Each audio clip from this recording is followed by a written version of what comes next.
Yet he creates, and even he creates knowing that his creation is going to rebel, that's going to cause pain, and that he himself in the second person as the Son is going to enter into that pain.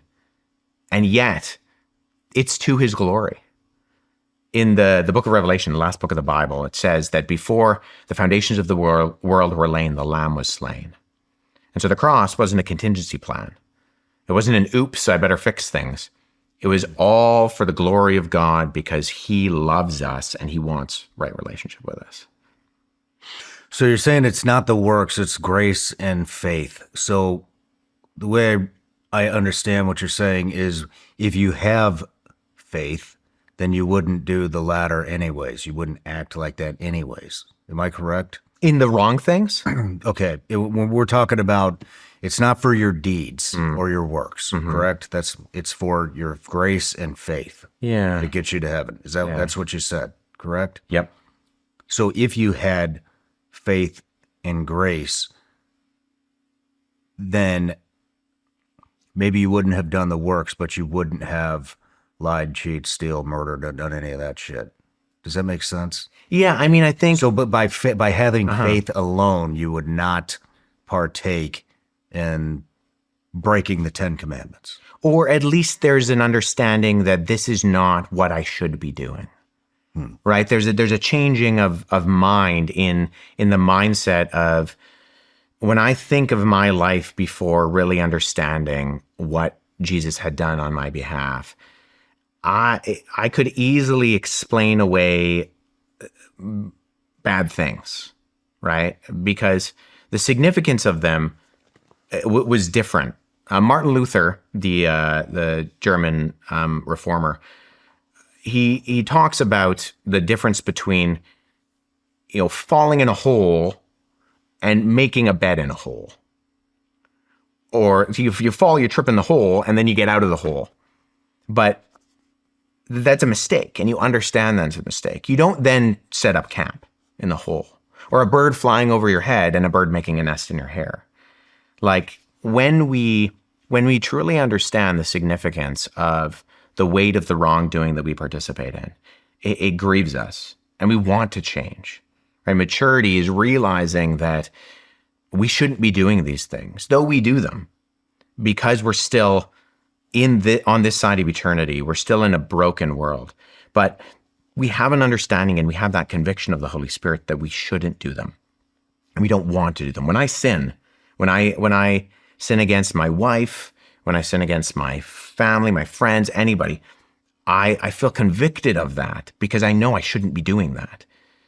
And that's not to say that, if you aren't a Christian, that you don't feel guilt or conviction, or I think we all do by nature of the fact that we're created in God's image. There's an aspect of that it's crying out to us in our identity. We know we're not meant to be doing these things. But in the book of James, there's this really great passage where James, he talks about the fact that if you break one commandment of the law, you've broken all the law. And what he says there is, he says, "What use is it, my brothers, if someone says he has faith but he has no works?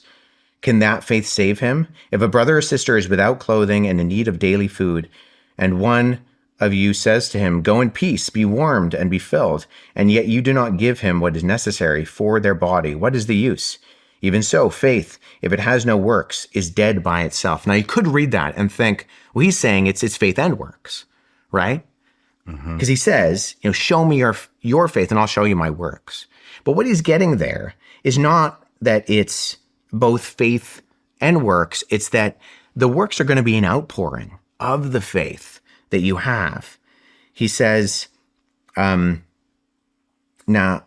see if I can find it. That if you break one aspect of the law, you are held accountable for all of it. And it's kind of like this, Sean. If you're hanging off the edge of a cliff and you're hanging on to like a chain, if one of those links in the chain is cut, you're going to fall as if none of those links are holding you up, right? And that's kind of what James is getting at there. If you break one of the commandments, you've broken all of them.